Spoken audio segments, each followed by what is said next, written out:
So ngayon mga ka-Mindtech, ituturo ko sa inyo yung isa pang paraan para malaman kung nirestrict nga ba tayo ng friends natin sa Messenger. Kasi minsan hindi natin alam na chat tayo ng chat, hindi naman nila sinisin, pero hindi natin alam naka-restrict pala tayo. So dahil dito sa ituturo ko sa inyo, malalaman nyo na kung nirestrict nga ba kayo or hindi. Panoorin nyo to.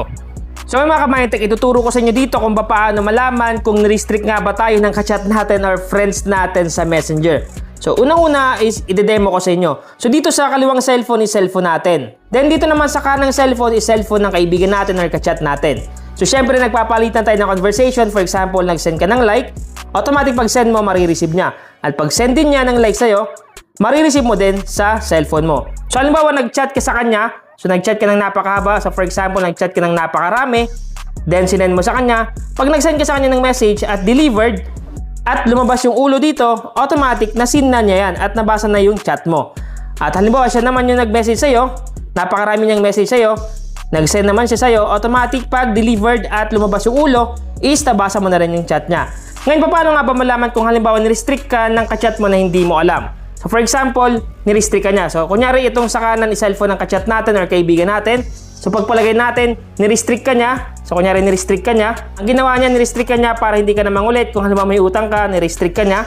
Restricting. So automatic restricted na. Automatic nirestrict niya tayo. At ito yung makikita natin. For example, nirestrict tayo ng kaibigan natin. Pakita natin sa inyo ha. So pakita ko sa inyo mga ka-Mindtech ha. Restricted na. Ito yung cellphone ng kaibigan natin or ka-chat natin. Itong cellphone na to. Nirestrict niya tayo. Ngayon, yung isa sa mga senyales kung nirestrict kayo ng kaibigan nyo or ka-chat nyo sa Messenger is wala ng green button kahit online siya. Kung mapapansin nyo, online siya, di ba? Online siya pero wala na siyang green button. So take note nga pala mga ka-Mindtech, minsan kasi nag-active status off yung mga friends natin. Halimbawa, yung green button na nakikita nyo sa gilid is tina-turn up nila. So once na naka-turn up yung green button, ibig sabihin lang active pa rin sila pero tinurn up lang nila yung active status. Kaya hindi makita yung green button. Pero hindi nangangahulugan na nirestrict ka. So ang gawin mo, ito yung pinaka-the best na gawin para malaman mo kung talagang nirestrict ka. Ang gawin mo, halimbawa meron ka pang isang cellphone or halimbawa sa cellphone ng asawa mo, kapatid mo, or kapitbahay mo, tingnan mo kung friends nila din yung friend mo. At once na online sa kanila at sa'yo offline, ibig sabihin lang nirestrict ka. Ganun yung gagawin mo. Tapos sabay call mo, pag tinawagan mo, tapos online naman siya sa kabilang cellphone or sa cellphone ng kaibigan mo, tapos sa'yo hindi naman lumalabas yung green button, tapos kinoling mo, hindi naman nagtatawagan pero sa kabilang cellphone is natatawagan, ibig sabihin lang naka-restrict ka. So isa pa yun sa mga senyales na talagang nirestrict ka niya. At ngayon, kung makita nyo halimbawa mag-send tayo ng like, send tayo. So nakalagay dyan, delivered. Online siya pero walang green button.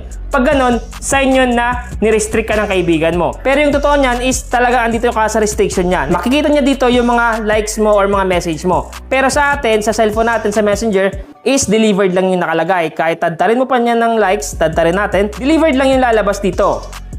Yan, kung makita nyo, delivered, pero sa kanya nasin na. Pero dito delivered. Pero nakapagtataka kasi nga, delivered siya, pero walang green button. Ibig sabihin lang, online siya, pero walang green button dito. So back natin. Kung makita nyo, wala ditong green button, di ba? Walang green button. Pag click mo, meron dito, pero wala dito.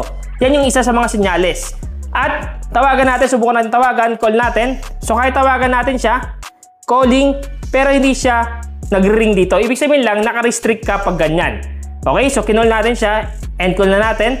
Then subukan naman natin mag-video call. Hit naman natin itong video call dito. Video call natin siya, so yan.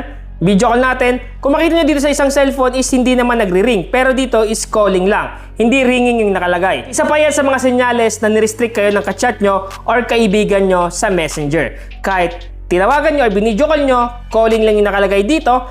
Pero sa kanyang cellphone is wala naman nangyayari kasi nga naka-restrict ka. Okay? So kahit tawagan mo siya sa video call, kahit tawagan mo dito sa may call or video call, wala yan. Kasi nga, nirestrict ka ng ka-chat mo or kaibigan mo. Okay? So makita nyo, naka-restrict tayo. Nakikita niya yung pagtawag natin at pag-message, pero sa atin is wala lang.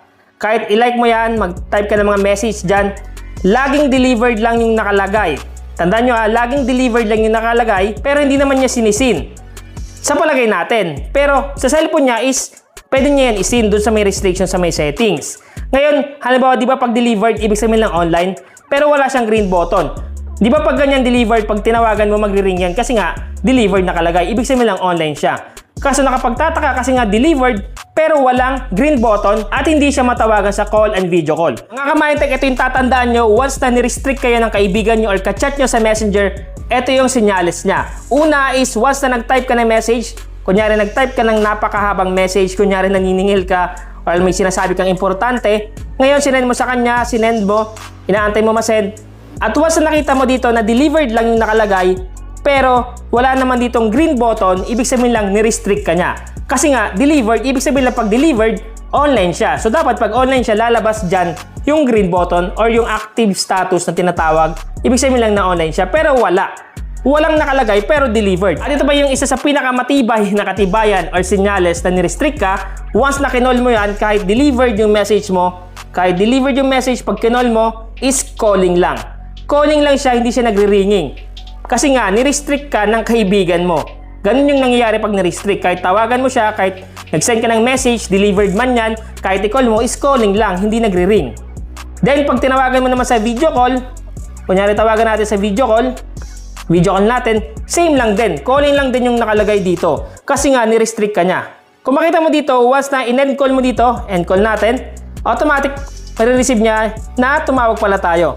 Pero dito is wala lang. Kahit mag-send ka ng like dyan, delivered lang yung nakalagay. Pero sa kanya, nasinya na. So yun yung mga katibayan or senyales na ni-restrict tayo ng kaibigan natin or ka-chat natin sa Messenger. Sana may natutunan kayo ngayon. Once again, Mytech PH, thank you and God bless all.